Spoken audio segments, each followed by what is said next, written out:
उत्तर प्रदेश के रायबरेली जनपद में एक गैर समुदाय के व्यक्ति द्वारा नाम बदलकर पहली युवती को प्रेम जाल में फंसाने तथा बाद में महिला की दूसरी जगह शादी होने पर महिला के पति के पास अश्लील फोटो वीडियो भेजकर महिला पर धर्म परिवर्तन का दबाव बनाने एवं उसका वैवाहिक जीवन बर्बाद करने तथा उसे धमकी देने का मामला प्रकाश में आया है। मामला शिवगढ़ थाना क्षेत्र का है।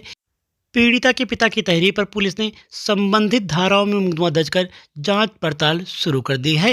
थाना प्रभारी श्याम कुमार पाल ने बताया कि विवाहिता के पिता की तहरीर पर संबंधित धाराओं में मुकदमा दर्ज कर जांच पड़ताल की जा रही है। हम जब स्कूल में पढ़ते थे तो उस लड़के ने मुझसे दोस्ती की, अपना हिंदू नाम बताया सनी, हिंदू नाम बताया सनी। और जब उसने मुझे अपना हिंदू नाम सनी बताया फिर हमारी दोस्ती हो गई, और हमारी दोस्ती हो गई तो थोड़ी अच्छी सी दोस्ती भी चल रही थी, अच्छी खासी आगे तो पहुंच गए थे, रिलेशन भी सही चल रहा था। उसके बाद फिर उसके साथ के मेरे कुछ फोटोज भी थे, साथ में खींचे गए फोटोज भी थे। फिर एक दिन उसने मेरा वीडियो बना लिया और वीडियो बनाया उसने, वीडियो गंदा सा था थोड़ा, वीडियो जो बनाया उसने गंदा सा था थोड़ा। उस वीडियो के बारे में मुझे कुछ पता नहीं था उस टाइम पे। उसके बाद फिर एक दिन अचानक से मुझे पता चला कि उसका नाम अरबाज है। मुझे इस बात जब पता चली कि उसका नाम अरबाज है, मैंने उससे पूछा कि तुम्हारा नाम अरबाज है, तो उसने मुझे इस बारे में कुछ नहीं बताया। उसने मेरी बात इग्नोर कर दी और मतलब वो चला गया वहाँ से, उसने मुझे कुछ नहीं बताया। जब उसने मुझे कुछ नहीं बताया तो फिर मैंने उससे मिलना जुलना ख़त्म कर दिया, उससे मतलब बात करना बंद कर दिया। फिर मैंने उससे अपने सारे रिलेशन ख़त्म कर दिए।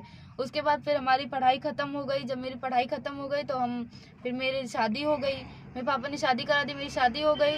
और फिर जब शादी हो गई तो हमारी अच्छी खासी लाइफ चल रही थी, मेरे हस्बैंड के साथ मेरी बहुत अच्छी लाइफ चल रही थी।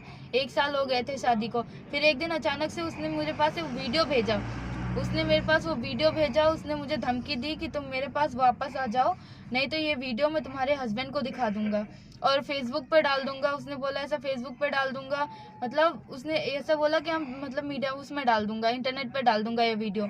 उसने मुझे डराया धमकाया। जब मैंने मना किया नहीं मैं ऐसा नहीं करूंगी तो उसने धमकी दी मुझे, उसने मुझे धमकी दी। उसके बाद उसने जब मैंने बिल्कुल मना कर दिया इस बात से तो उसने कुछ फोटोज जो हमारे साथ में थे उसने मेरे हस्बैंड के पास भेज दिए। जब ये फोटो मेरे हस्बैंड के पास भेज दिए जिसकी वजह से मेरे और मेरे हस्बैंड के बीच में लड़ाई झगड़ा होने लगा, बहुत ज़्यादा लड़ाई झगड़ा होने लगा था। फिर मैंने उससे एक दिन बात की कि ऐसा मत करो, बिल्कुल मत करो, कि अगर ऐसा करोगे तो फिर हमारे और मेरे हस्बैंड के बीच में रिलेशन ख़राब हो जाएंगे। तो उसने मुझे धमकी दी कि तुम उसे छोड़ दो और मेरे पास वापस आ जाओ, मेरे पास वापस आ जाओ, नहीं तो मैं उसे मरवा दूंगा, तुम्हारे हस्बैंड को मरवा दूंगा, ऐसा उसने मुझे धमकी दी। जब मैंने उसकी बात मानने से मना कर दिया तो उसने कहा कि मतलब उसने मुझे डराया धमकाया और ऐसे धमकी दी कि हाँ भेज दूंगा वीडियो तुम्हारे। उसने मुझसे बोला कि तुम्हारे हस्बैंड को भी मरवा दूंगा। जब इस बात से मैंने इनकार कर दिया तो उसने कहा नहीं तुम मेरे पास वापस आ जाओ, मैं तुम्हें अपने धर्म में शामिल कर लूंगा। उसकी फैमिली भी मिली हुई है सर, उसकी भाई बहन भाभी मम्मी पापा सब मिले हुए हैं। उन सब लोगों ने बोला कि मेरे घर आ जाओ, मैं तुमको अपने धर्म में शामिल कर लूंगा, इस्लाम धर्म में शामिल कर लूंगा और तुम्हारा वीज़ा बनाकर तुमको सऊदीया भेज दूंगा। सऊदीया में उसका भाई रहता है, बड़ा भाई रहता है, तो उसने बोला कि हम वहाँ पे भेज दूंगा तुमको, वहाँ पे रहेंगे दोनों लोग साथ में, ऐसा उसने मुझे बोला।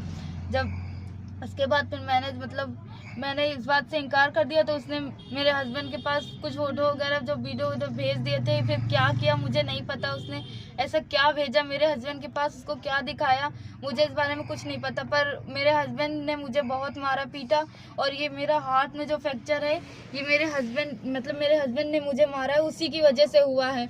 मेरे हाथ में जो फ्रैक्चर है मेरे हस्बैंड ने मुझे मारा था, उसी ने कुछ फोटो वगैरह कुछ भी भेजा होगा या कुछ भी बताया होगा जिसकी वजह से हमारे हस्बैंड के बीच में लड़ाई झगड़ा होने लगा और मेरा हाथ भी फ्रैक्चर हो गया उसी में। फिर हम अपने घर वापस आ गए। जब हम अपने घर वापस आए तो अपने पापा को मैंने सब कुछ बता दिया और मैंने कंप्लेन भी डाली थी, यहाँ पे शिवगढ़ में थाने में कंप्लेन भी डाली थी। पर वो पुलिस वालों ने मुझे ऐसा समझौते के लिए बोला और बोले कि समझौता कर लो, जब मतलब समझौते के लिए बोला कि समझौता कर लो। फिर मैंने उनकी बात नहीं मानी, फिर मैंने अपने पापा को सब कुछ बता दिया। उसके बाद पापा ने फिर कंप्लेन वगैरह डाली है।